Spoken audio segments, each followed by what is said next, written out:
Bonjour et bienvenue à notre webinaire Le Nord, couleurs et chemins à découvrir. Je suis Luciana Sola, responsable de la promotion touristique de l'Argentine en France. Notre bureau est situé à Paris, à l'ambassade d'Argentine, et nous sommes ouverts au public avec rendez-vous suite à la situation sanitaire que nous traversons. Ce webinaire est organisé par l'Institut national de promotion touristique d'Argentine, l'INPROTOUR, et l'organisme de promotion de la région Nord, localisé dans le nord-ouest de notre pays. Notre objectif aujourd'hui est de vous présenter les multiples choix et expériences que vos clients pourront vivre dans le nord-ouest argentin, une fois bien évidemment les frontières ouvertes et selon leurs envies, leur temps, leur budget et bien entendu la période choisie. Au nom du secrétaire exécutif de l'INPROTOUR, M. Ricardo Sosa, et des secrétaires de tourisme des 6 provinces du nord-ouest argentin, nous vous remercions de participer à ce séminaire en ligne et sommes très heureux de vous avoir à nos côtés pour vous embarquer dans ce voyage virtuel avec Rémi Ras, spécialiste de cette région du nord-ouest argentin et consul honoraire de France à Jujuy. Bonjour Rémi, tu vas bien? Bonjour Luciana, ça va très bien ici à Tilcara. Aujourd'hui, il Ah, fait super beau comme tous les jours de l'année. Et même si on est en hiver, on a eu un peu froid cette nuit, mais dans la journée, on monte à 20 degrés facilement. c'est génial, hein. Ici à Paris, aujourd'hui, journée grise et un peu frais, mais bon, nous attendons avec impatience l'été. Et bon, avant de commencer ce séminaire, nous voulons exprimer notre solidarité à toute l'industrie du tourisme, indépendamment du pays et du secteur. Et sachez que tous nos efforts au sein de l'IMPROTOUR visent à accompagner nos partenaires locaux et internationaux pour une reprise rapide et sûre de nos activités. Un petit exemple de ça, c'est ce webinaire destiné à faire de vous un spécialiste du nord-ouest argentin. Je ne sais pas si vous êtes au courant, mais nous, en Argentine, nous sommes toujours en quarantaine, mais nous travaillons très sérieusement sur les protocoles sanitaires adaptés à chaque secteur, situation et lieu, pour permettre aux voyageurs du monde entier de choisir l'Argentine en toute sécurité. Enfin, je vous rappelle que sur l'écran, vous avez une fenêtre de chat pour poser des questions auxquelles nous allons répondre à la fin de la présentation de Rémi.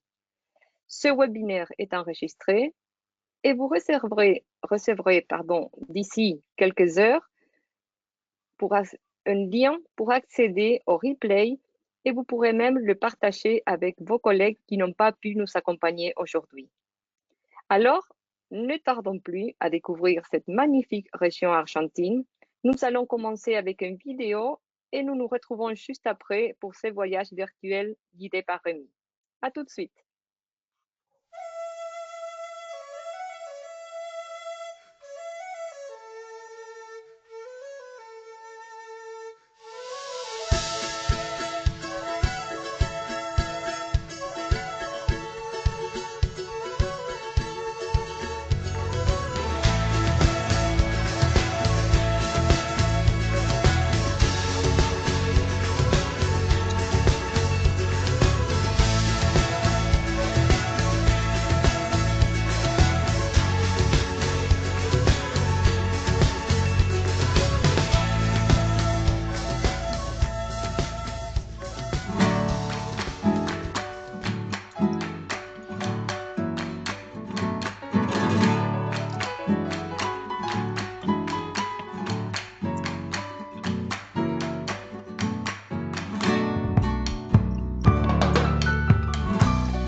Norte argentino. Se queda con vos.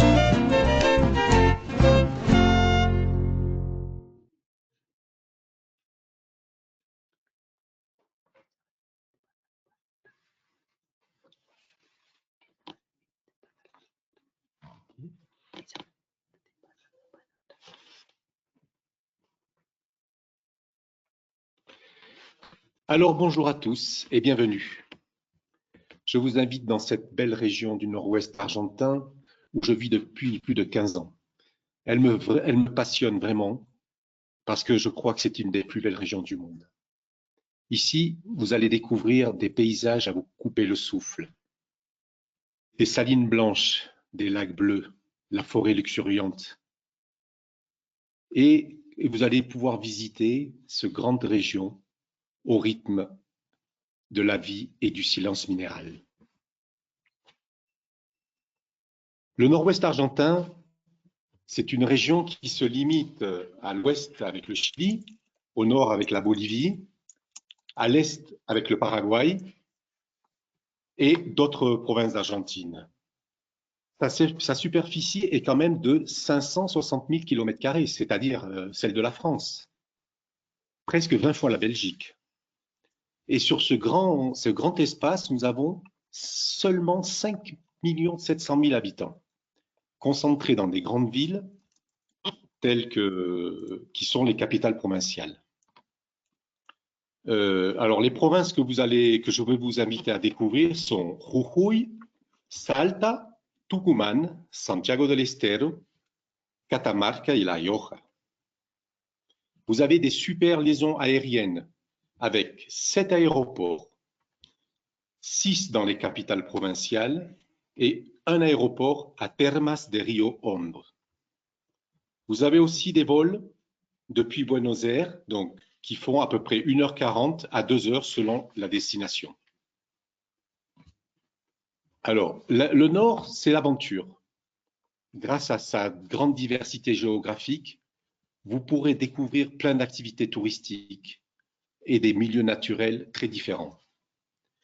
C'est un tourisme exclusif, personnalisé, avec beaucoup de contacts avec la population. Un tourisme d'aventure lié aux communautés autochtones et des exigences adaptées au niveau international. L'Argentine est un des pays d'Amérique latine avec la meilleure infrastructure routière. Le territoire est tellement vaste que nous avons aussi des grands réseaux de pistes. C'est le terrain idéal pour l'aventure et le 4x4. Alors, l'infrastructure hôtelière est incroyable. Vous trouvez un large choix, une diversité diversifiée et de qualité. Des établissements allant de 4 à 30 chambres, des hôtels 5 étoiles, all inclusif, des estancias, hôtels boutiques, chambres d'hôtes, gîtes, logements et tourisme rural communautaire. La région se visite toute l'année. Alors, la haute saison locale, c'est juillet. Ici, vacances d'hiver, avec beaucoup d'Argentins. Moi, personnellement, je vous conseille de venir en intersaison, c'est-à-dire les mois d'automne, avril, mai ou juin, et ceux du printemps, septembre, octobre, novembre. Alors, la zone de la Puna, de l'Altiplano, peut être un peu déconseillée l'été parce que vous avez de gros orages, et l'hiver parce qu'il peut faire très froid. Alors, nous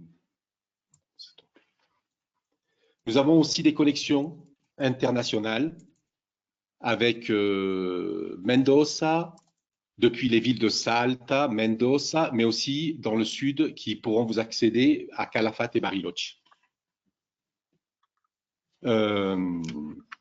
Le nord est le creuset de la culture andine argentine, une culture vivante de plus de 10 000 ans d'histoire, avec des populations d'origine préhispanique et d'influence inca. Aujourd'hui, cette culture précolombienne reste vivante, métissée.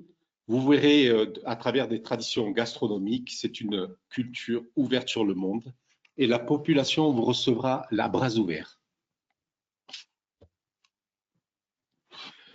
Alors, vous avez une grande diversité géographique.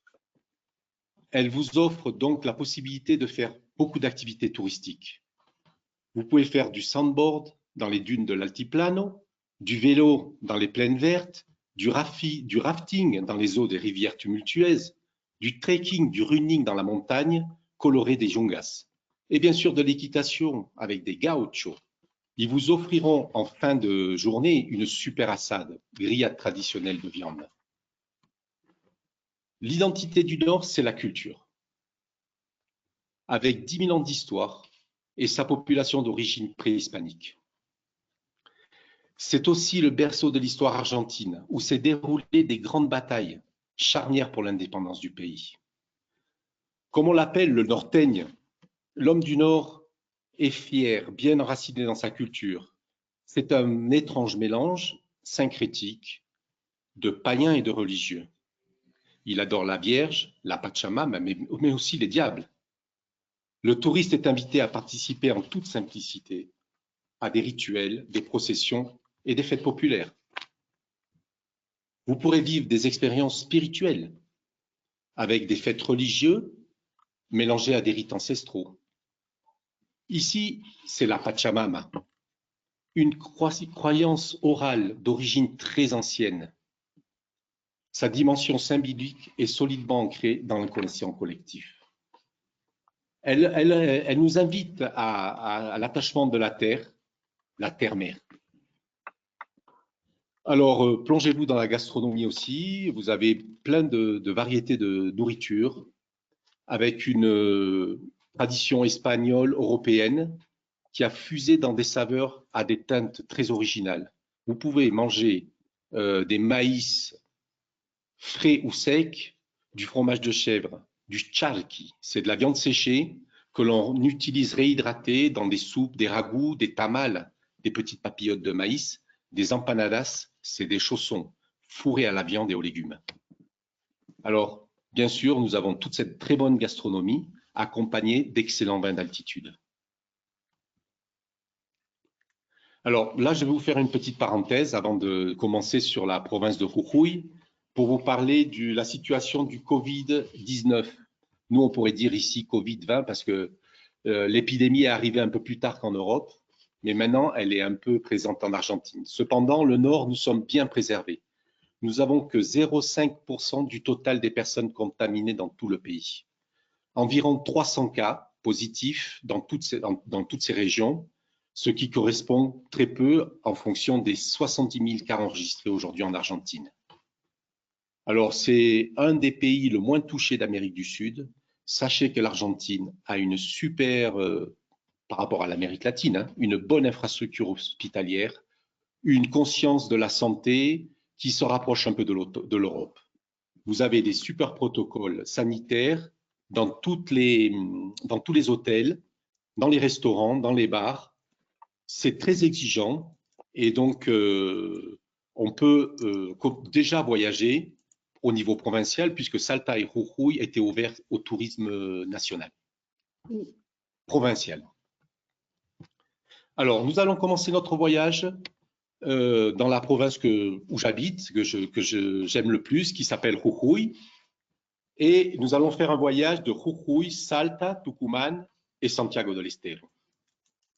Alors, nous avons fixé ce premier itinéraire qui va du nord au sud, mais il n'est pas fixe. Vous pouvez adapter votre voyage en fonction de vos désirs. Alors, Jujuy, les Français disent Jujuy, mais c'est Jujuy. En fait, c'est le nom des indigènes qui habitaient dans la zone de la capitale quand sont arrivés les Espagnols et ces premiers indigènes criaient dans la forêt « Jujuy, Jujuy ».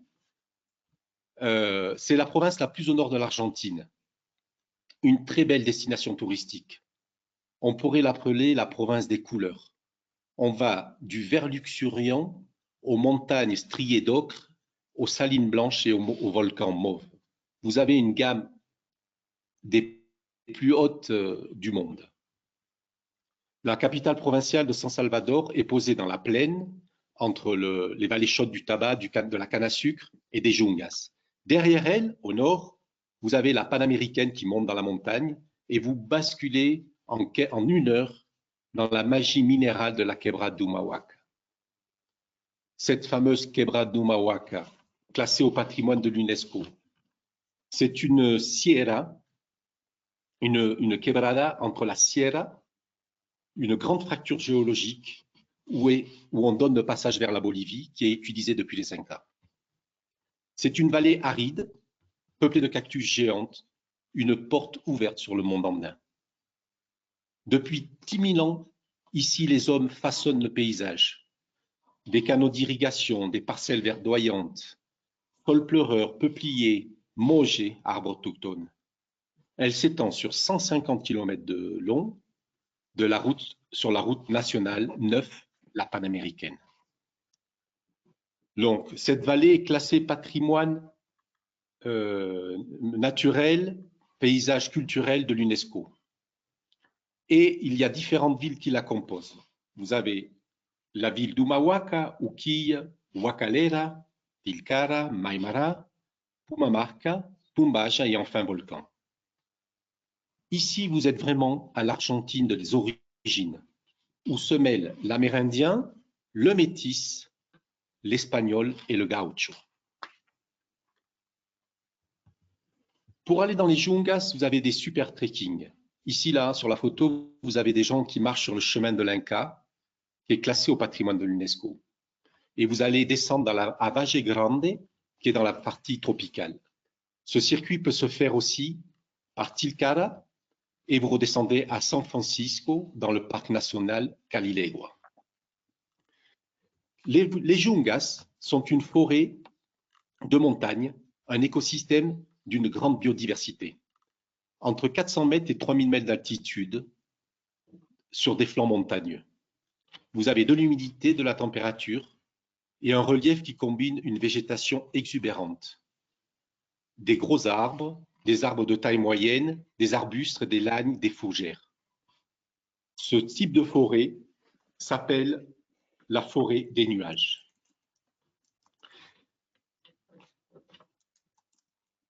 Dans cette vision aérienne, vous pouvez bien voir la complexité du relief que nous avons.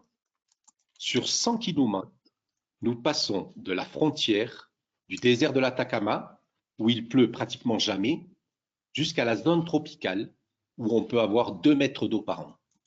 En 100 km seulement, 11 climats différents.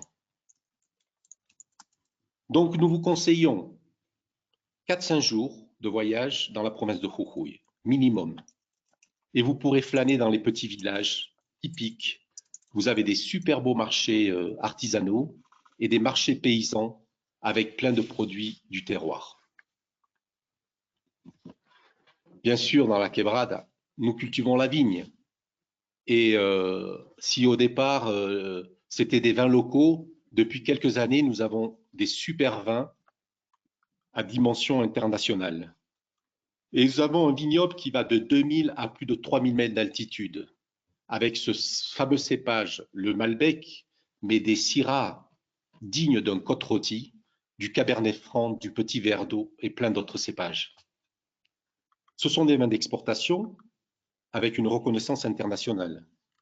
Là, sur la photo, vous pouvez apprécier le petit vignoble de notre ami Claudio, perché à 3319 mètres d'altitude.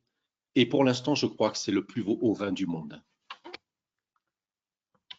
Alors, avis aux amateurs, en France, ce sera difficile de faire pousser des vignes au flanc du Mont Blanc. Alors, là, vous avez le Pucará de Tilcara. Et on peut sillonner, visiter Purmamarca aussi, pour aller de la Salina Grande par la Cuesta de Lipan, un tour de 160 km par la route 52. Et là, vous pouvez aussi aller vers San Pedro d'Atacama au Chili. Je vous invite aussi à visiter le village pittoresque de Maimaira avec sa palette des peintres et la fameuse bodega Dupont, puis Huacalera, Tilcara, et avec un super Pucará, Huacalera sous le tropique du Capricorne, et enfin Uquilla et Humahuaca. Pour terminer votre périple, ne manquez pas ce lieu magique, l'Ornocal. C'est une colonne vertébrale géologique, 14 couleurs. Vous en pleurerez d'émotion. Il est perché à 4000 mètres d'altitude et je crois que c'est vraiment un des plus beaux paysages du monde.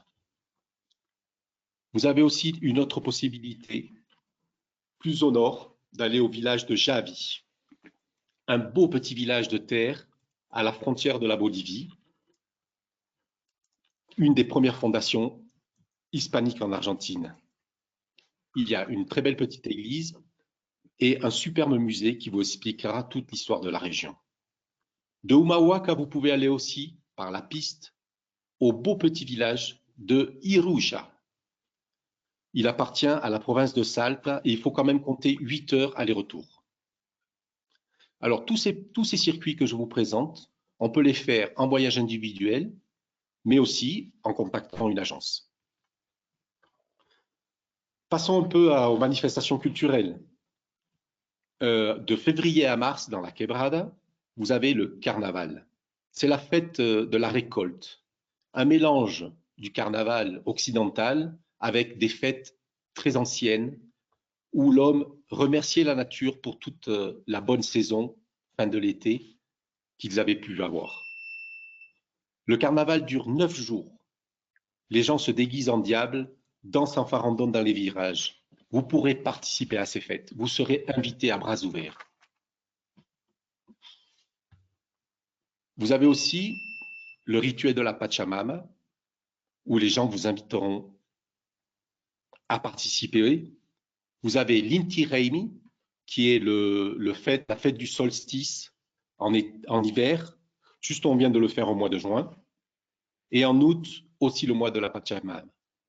Vous avez aussi la fête de la Manca Fiesta, au nord, qui est une grande foire populaire où on fait du troc entre de l'alimentation, des terres cuites.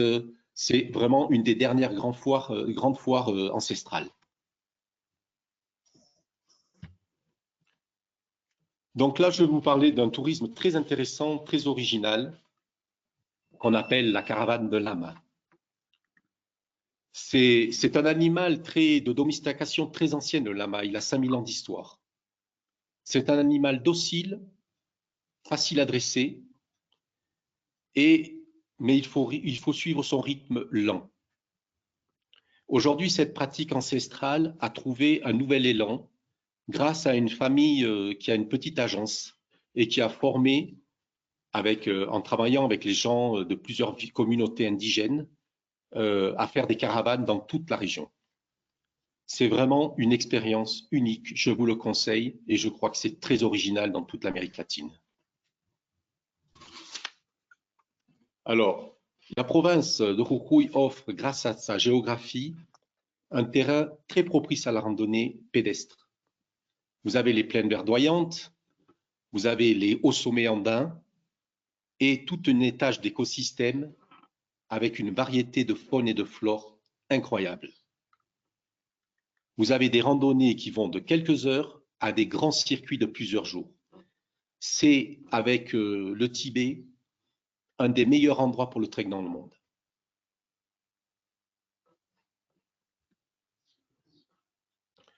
Dans ces grands espaces, vous avez parfois des troupeaux de lamas, de vigognes, des vols de flamants roses. Par exemple, la Laguna Pozuelo, qui est une réserve de la biosphère, un paradis pour les ornithologues.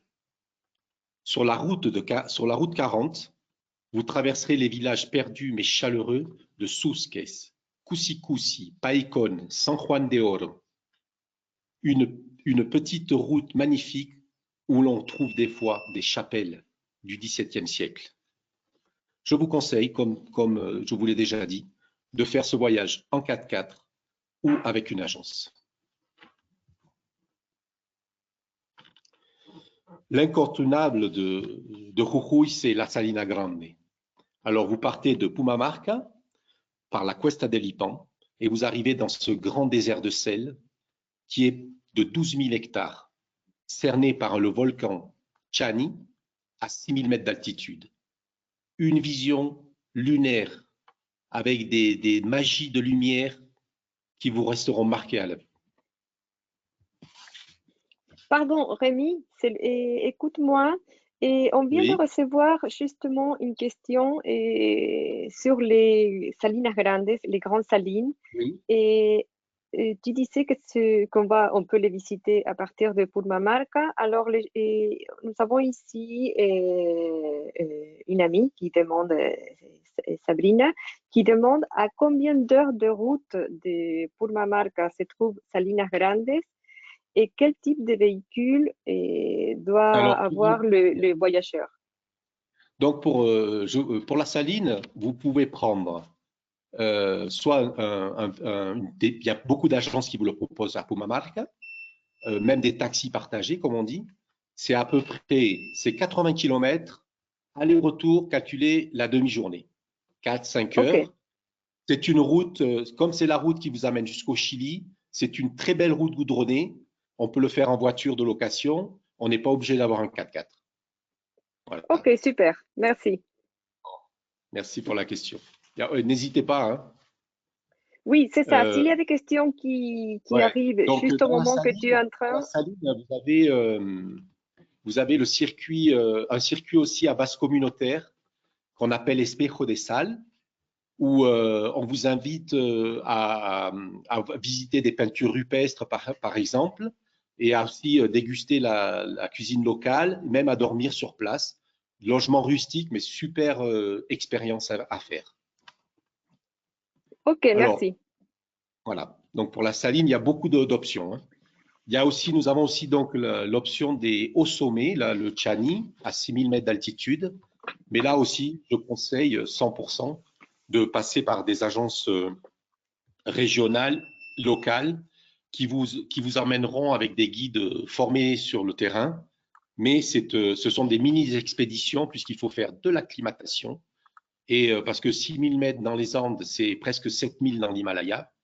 C'est une très belle expérience, mais ça se fait qu'avec des agences spécialisées. Alors, à l'est de la cordillère orientale, vous pouvez aussi réaliser des treks d'ici de Tilcara ou de Huacalera qui vont vous emmener jusque dans les Yungas. Pareil, très conseillé à faire avec des agences, mais c'est un des plus beaux treks. Tous les gens qui le font vous disent que c'est un des plus beaux treks avec un trek qu'ils ont fait au Tibet, par exemple. Parce qu'on part du désert et on va redescendre dans la forêt avec des étages de végétation, avec les brumes qu'on voit au loin. C'est vraiment magnifique. Donc, nous terminons la province de Jujuy avec la capitale qui s'appelle San Salvador de Jujuy. Vous avez ici la cathédrale avec sa chaire d'or, la maison du gouvernement et le cabildo historique.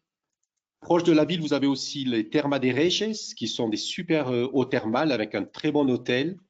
Vous pourrez rester une nuit tranquille. Vous avez aussi la réserve de Potrejo de Jala, qui est une réserve naturelle avec un lac de montagne dans la zone verte. Voilà, donc je termine sur Jujuy et nous allons passer enfin sur une autre province qui est magnifique et un peu différente, mais qui se rapproche un peu de Jujuy, qui s'appelle Salta. Et Salta, on l'appelle aussi Salta la Linda, Salta la Jolie. Donc c'est une très jolie ville à architecture coloniale, bien sûr avec ses cathédrales, son cabildo et beaucoup de musées. J'insiste sur un musée que j'adore qui s'appelle le musée de la haute montagne. C'est un musée récent qui a été créé dans les années 2000 où l'on a une des plus belles dernières découvertes archéologiques mondiales. 3 enfants momifiés retrouvés à 6700 mètres d'altitude. C'est vraiment un très grand musée intéressant à plusieurs langues, interactif, à ne pas manquer. Dans la ville de Salta, vous avez aussi le Cerro San Bernardo, qui donne une super vue sur la ville. Vue sur la ville, vous avez la possibilité de monter en téléphérique, mais de le faire aussi en vélo, à pied, en voiture. Proche de cette zone, vous avez aussi le quartier de San Lorenzo, une zone verte au pied de la ville, où on peut passer la nuit. Et ne manquez pas, surtout à Salta, la tradition des peñas. Vous allez pouvoir manger une cuisine très typique et assister à un concert improvisé autour d'un feu de bois et d'une bonne grillade. Si on part un peu plus au sud de Salta, vous avez le barrage de Cabra Corral. Et là, on peut faire des activités nautiques et faire du rafting.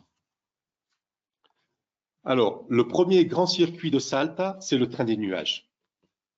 C'est un train qui monte jusqu'à 4000 mètres d'altitude. Mais l'excursion se fait en partie en bus et en train. On part très tôt le matin, à 6 heures, et on retourne le soir à 20 heures. Donc, c'est une superbe journée.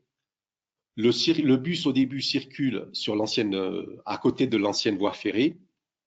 On s'arrête au village d'Alsfarcito, petit déjeuner typique avec la population locale, avant d'arriver à San Antonio los Cobres vers midi.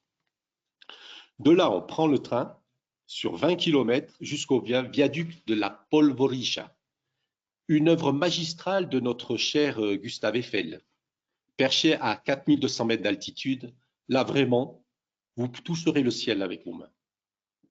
Après le déjeuner dans la ville de San Antonio, on redescend en s'arrêtant à Santa Rosa de Tastil, un site archéologique intéressant d'origine inca.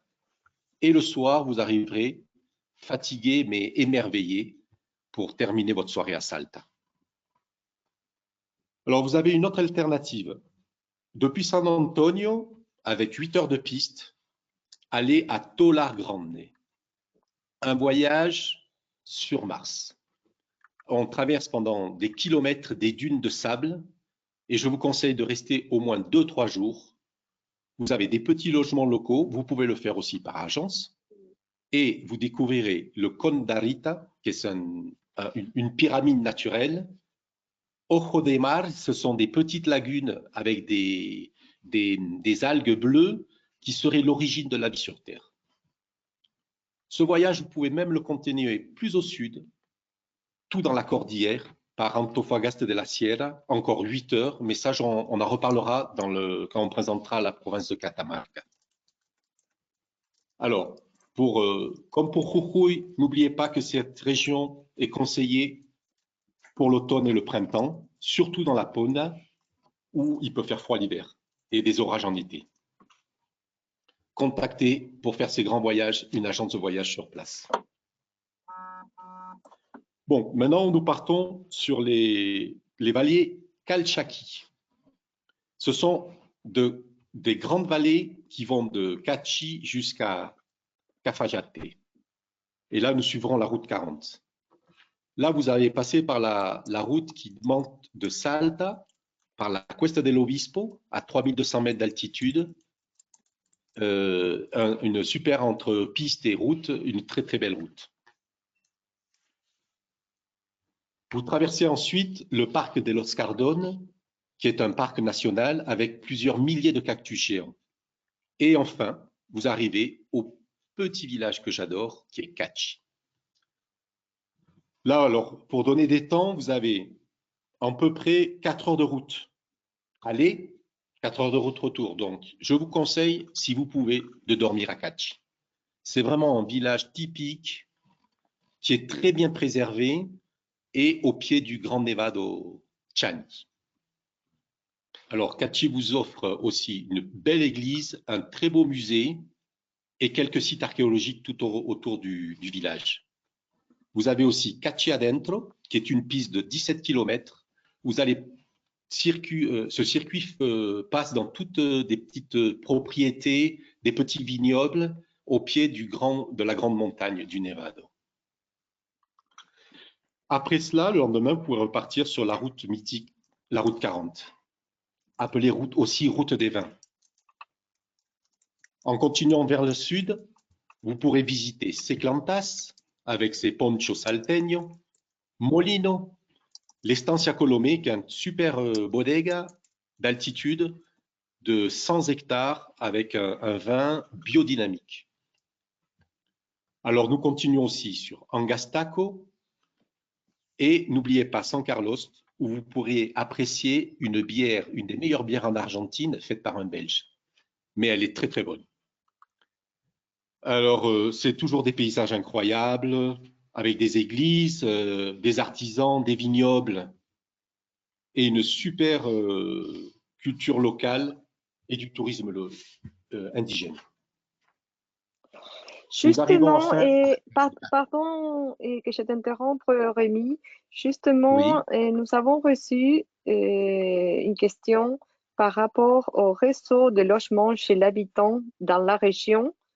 Et est-ce que ça, ça existe uniquement dans les provinces de Jujuy ou on pourrait dire que dans toute la non, région du Nord-Ouest, on dans, a ce type dans de tout le logement? nord-ouest.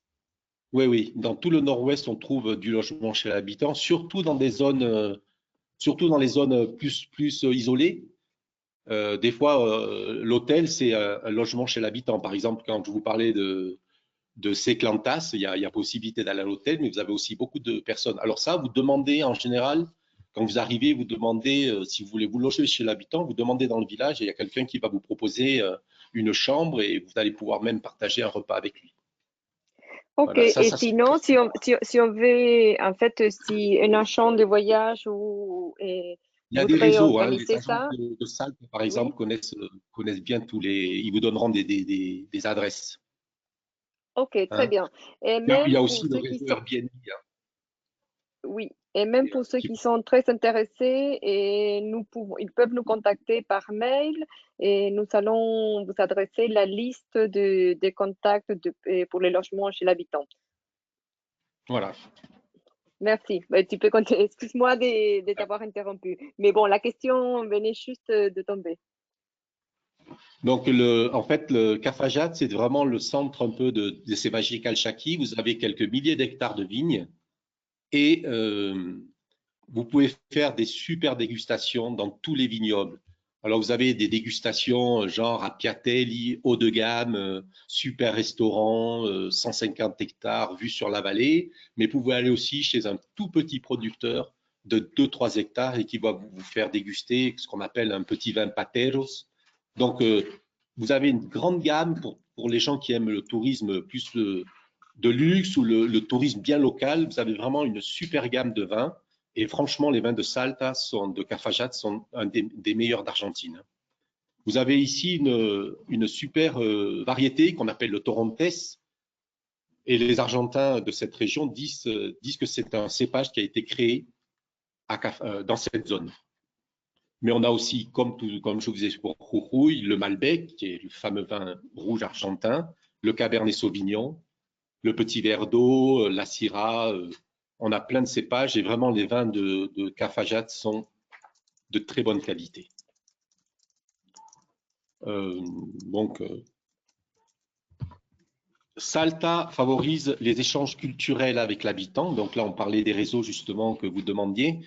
Vous allez pouvoir aller chez l'habitant, participer à un atelier de cuisine, dormir avec lui. Ce qui est conseillé toujours quand même, c'est de parler un peu espagnol. Ou alors avoir un traducteur, parce que les gens parlent très souvent que leur langue, la langue espagnole, surtout dans le tourisme rural. C'est des expériences vraiment inoubliables, ça. Hein, il faut en profiter. Hein. On peut même faire des travaux de la terre, aller amener un troupeau de chèvres, prendre le lait des chèvres, si c'est l'époque des vendanges, couper quelques grappes de raisin, préparer le feu de bois, cuisiner, quoi.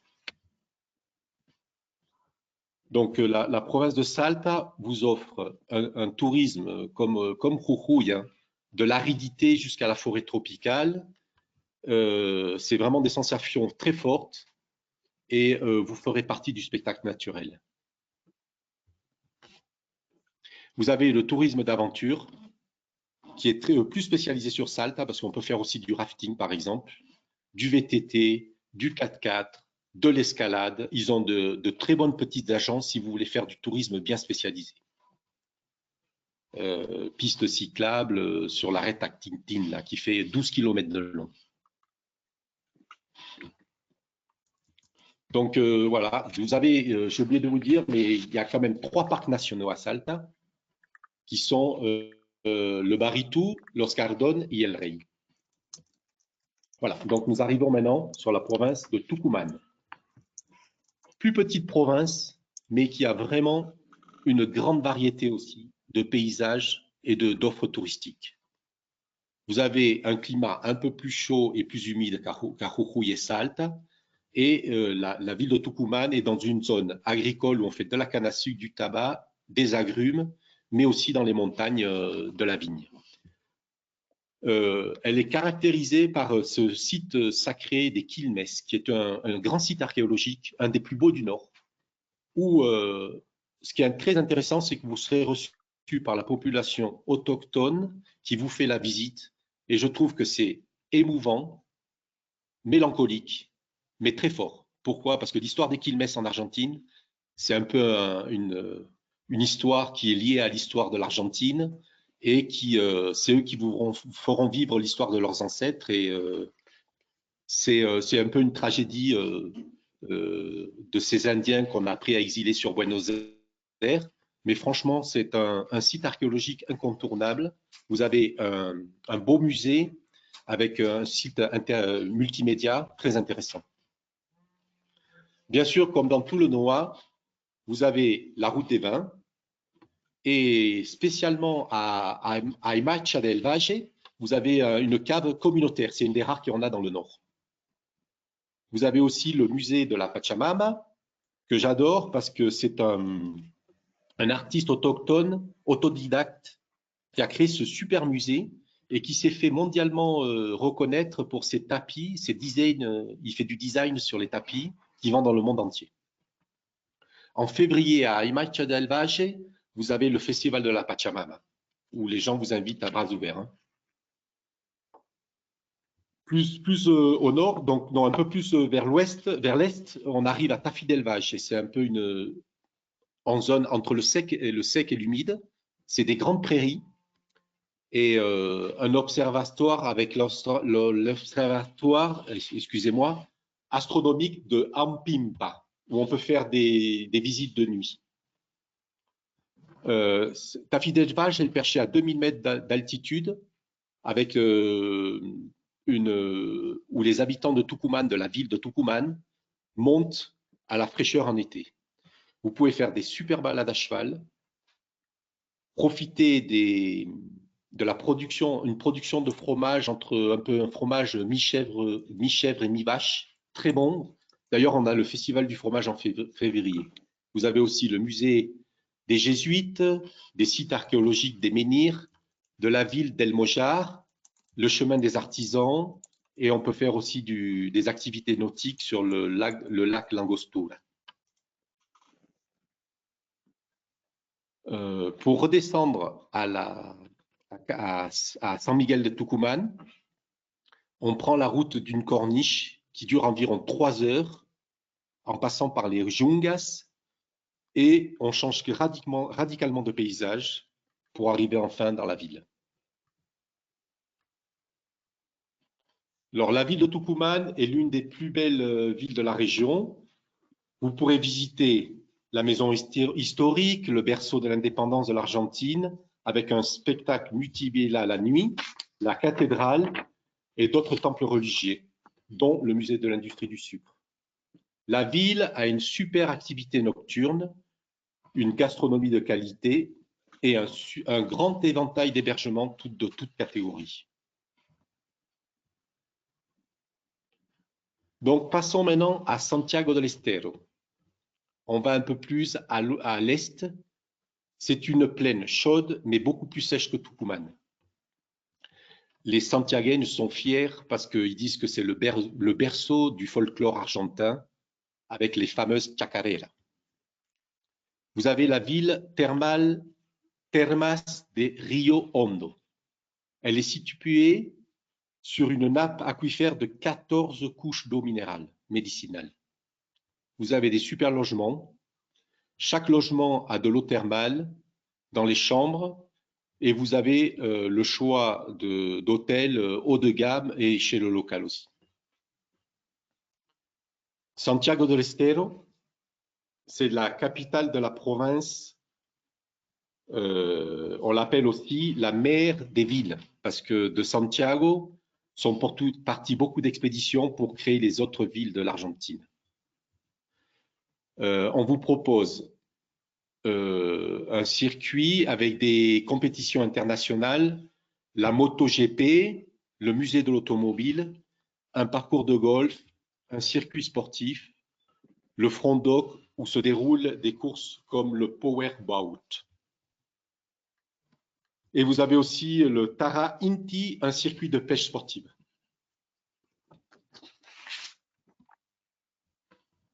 Santiago, c'est la capitale provinciale où vous pourrez déguster des super repas traditionnels, mais aussi des peñas avec du folklore et des danses toute la nuit. Ici, là, vous avez la musique dans le Patio del Indio, Friolan, un célèbre luthier qui joue de la chacarera, surtout le samedi soir. Toute l'année, vous avez des festivals gastronomiques et des peñas. On a aussi une nouvelle bodega dans la commune de Robles. Et c'est une finca familiale inaugurée en 2019. C'est le premier vin de Santiago où on peut faire des dégustations. La cave expérimente un cépage qui s'appelle Ancelotta, d'origine italienne. En fait, elle recherche un peu à avoir une identité particulière dans cette province. Bon, l'itinéraire que je vous ai présenté là se termine à Santiago. C'est 1000 km depuis la Quebrada do Mauaca, province de Jujuy, jusqu'à Santiago. Ce circuit, vous pouvez le faire nord-sud, mais aussi sud-nord, et l'intercouper, faire comme vous voulez, quoi. Mais c'est un peu une proposition qu'on voulait faire. Le deuxième itinéraire qu'on vous présente nous conduit à Catamarca. Alors, on peut atteindre cette province par différents itinéraires. En avion jusqu'à la capitale San Fernando del Valle de Catamarca, de la province de Tucumán à travers les vallées Calchaquí et Santa Maria, du sud de La Rioja, ou 100% aventure en 4x4 depuis la Pusta de la Puna Salteña, comme je vous parlais dans le premier chapitre sur Salta. Donc c'est une piste qui traverse de Salta, tout par la cordillère, ce n'est que de la piste, ça ne peut se faire qu'en 4x4 et vraiment conseillé par agence. Mais c'est magnifique. Alors, vous continuez la piste de Tolar Grande, c'est 7 à 8 heures pour arriver à Antofagasta de la Sierra, El Peñón. Vous passerez par le Salar de l'Hombre Muerto, c'est un paysage lunaire, un des plus beaux déserts du monde. Et cette zone aussi vous amène à ce qu'on appelle le Campo de Piedra Pomes. Ce sont des cendres volcaniques travaillées par le vent depuis des millénaires. Bien sûr, comme je vous le disais, excursion en 4x4, si aussi. Vous avez aussi le volcan Galan, avec son cratère de 36 km de diamètre, et à l'intérieur se trouve un magnifique lac, avec la faune endémique, comme les parinas, excusez-moi, flamands roses de la Puna. Ce sont des flamands qui migrent entre Pozuelo et ce lac. Alors, il y a des lacs solidifiés, des ruisseaux de sources chaudes. C'est un lieu énigmatique. Selon certains scientifiques, ce serait l'origine de la vie. Alors, à El Peñón, vous avez des petites auberges, à Antofagasta aussi, et vous trouverez aussi des restaurants tenus par des locaux. Cette région mérite 3 à 4 jours de voyage, et si vous voulez vraiment en profiter. Continuons plus vers le sud, sur 300 km et 5 heures de route. Nous atteignons Belém et Londres. Bon, on n'est pas à Londres, Angleterre. Hein. Londres, c'est une belle petite ville en plein dans le désert. Et vous avez un site archéologique, Chincal de Quimiville. C'était la capitale méridionale, la plus méridionale des Incas. Un site de 23 hectares qui abrite certaines constructions en pierre et en torchis. Cette ville de Chincal était reliée à l'Empire Inca par des chemins qu'on appelle le Capayán.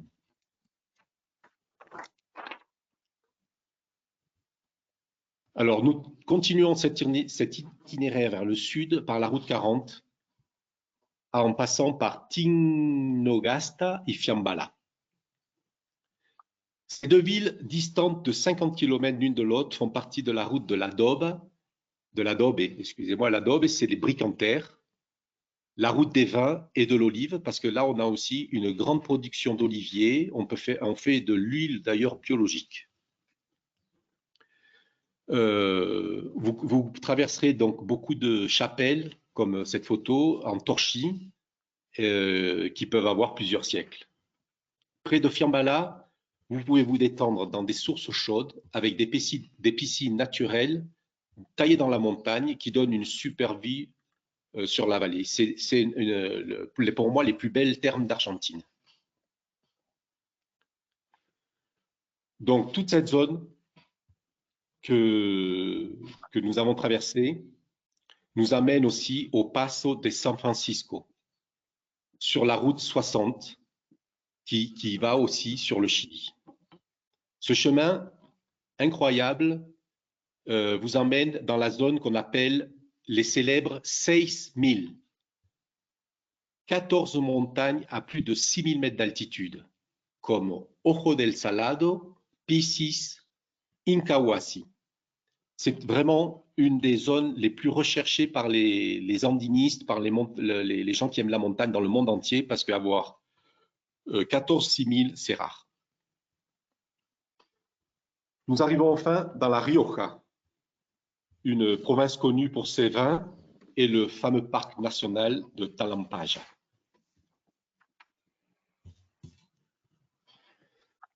Alors, de retour sur la route du sud, nous arrivons à Famatina et à Chilecito.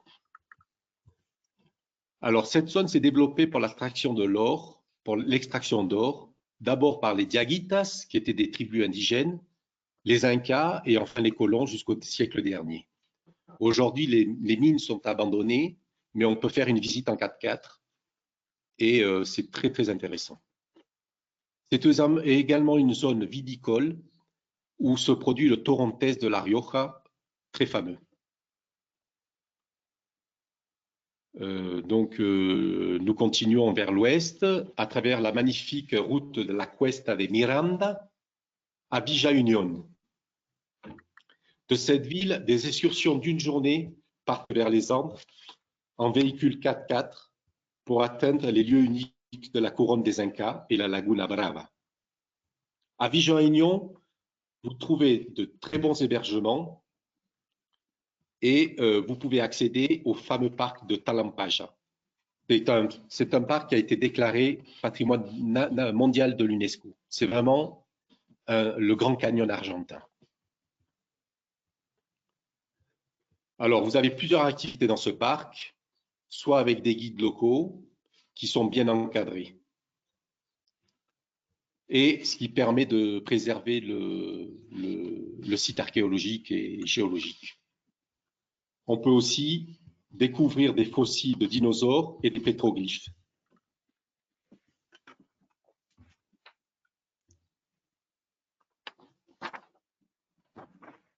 Bon, ici, nous terminons cette visite. Elle peut se faire aussi, comme je vous le disais, du nord au sud, du sud au nord. Ça dépend de vos motivations.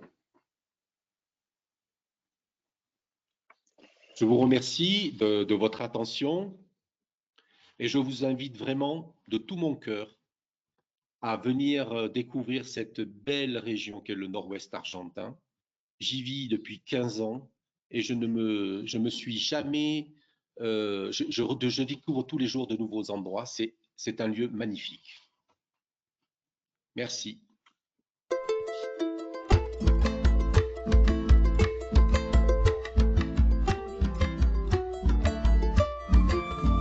Nous vous attendons dans le nord-ouest argentin. Merci et à très bientôt.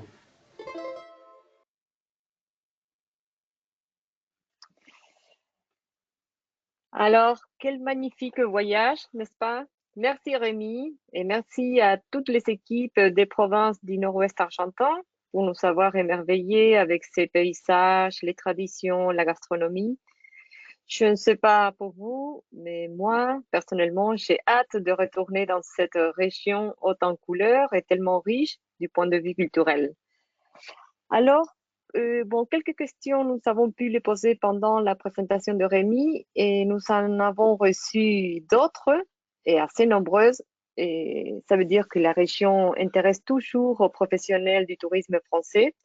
Mais pour des raisons de timing, nous allons répondre à quelques-unes en tentant de les regrouper et pour les autres, nous les ferons par mail. Même si après, une fois avoir revu peut-être cette présentation ou plus tard, vous avez des questions, n'hésitez pas à nous les envoyer par mail. Alors, Rémi, nous avons reçu plusieurs questions et autour de la montagne de l'Ornocal. J'essaie de les agrouper. Et alors, à partir de quel endroit peut-on visiter la montagne Ornocal? Combien de temps est-il nécessaire pour cette excursion? Quel type de véhicule est adapté? Et si le voyageur peut-il le faire d'une façon autonome ou il a besoin d'un guide? À toi, Rémi. Oui, alors pour la visite de l'Ornocal, fortement recommandée, vous avez plusieurs options. Option, soit vous venez avec une agence qui vous a organisé votre circuit qui va vous emmener. On part de Humahuaca, de la ville de Humahuaca, on traverse le Pont Blanc et on monte dans la montagne. C'est 30 km de piste, calculé aller-retour, parce que comme ça monte très haut, une demi-journée si vous voulez vraiment en profiter, parce que là-haut, vous pouvez faire une petite balade à pied. Alors sur Humahuaca, si vous ne voulez pas aller avec votre véhicule, vous avez beaucoup de petites agences qui vous proposent de vous emmener à leur local. Vous pouvez y aller avec votre voiture, vous pouvez y aller avec un guide local. Toutes les options sont possibles. À l'arrivée de leur local, on paye une petite entrée pour la communauté indigène du lieu de 2-3 euros, ça serait aujourd'hui, ou 4 euros, quoi. Donc, c'est très facile à faire, si ce n'est que la route monte beaucoup. Donc, si les gens n'aiment pas conduire dans des routes qui montent très haut avec des courbes, vaut mieux prendre un véhicule qu'on vous proposera sur place. Ok, très bien, merci. Et une autre question, c'était par rapport aux différentes altitudes de Jujuy ou des principaux sites touristiques de Jujuy. Est-ce que et pour les personnes âgées, ce n'est pas conseillé? Alors, Je si ne sais vous pas les faites personnes, un parce que peu même après, pardon, excuse-moi, mais maintenant que je relis, bon, des personnes âgées, et c'est plutôt, j'imagine, des personnes qui ont des problèmes cardiaques, mais sinon, s'ils sont oui, en forme, surtout qu'on connaît très bien les seniors français qui sont tous des randonneurs, et dans ce cas-là, ça ne serait pas pareil, non? oui. Donc ça, en général, de toute manière, les gens, quand ils préparent leur voyage, il faut savoir quand même que dans la quebrada, vous allez être jusqu'à maximum 3000 mètres. Donc là, c'est encore raisonnable. Si vous voulez faire des excursions comme la Saline, l'Ornocal, vous passez les 4000 mètres. Donc ça, si vous avez des problèmes cardiaques, il faut toujours demander à votre médecin, est-ce que je peux monter à plus de 3000 mètres? Ce qui est conseillé, c'est de toute manière arriver depuis Salta ou San Salvador de Jujuy, arriver dans la quebrada et au moins faire une première nuit pour s'acclimater. Quand on fait de l'acclimatation, quel que soit son âge, sauf si on a 90 ans, mais je pense que les gens à 90 ans, ils ne viennent plus dans le nord, c'est un peu difficile, sauf des cas exceptionnels, hein. On fait un peu d'acclimatation, on va augmenter les globules rouges et au bout d'un jour, on est tout à fait adapté. Ok, merci.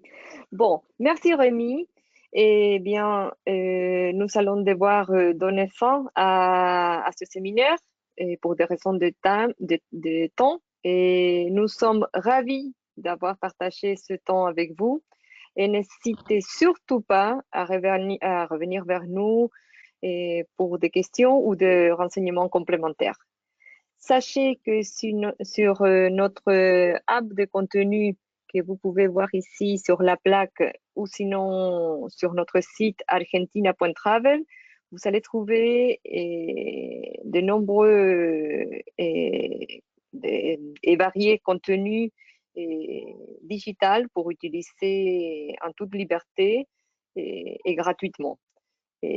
Alors, sur notre site Argentina Travel, vous cliquez App de contenu.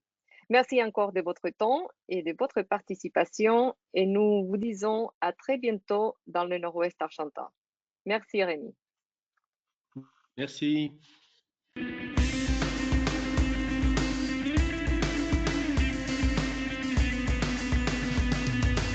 Estamos esperando esos momentos, el de volver a sentir los rayos de sol en nuestra cara, respirar ese aire fresco por las mañanas, sentir la naturaleza que nos rodea, el comenzar de una nueva aventura o ese momento íntimo de conectarnos con nosotros mismos.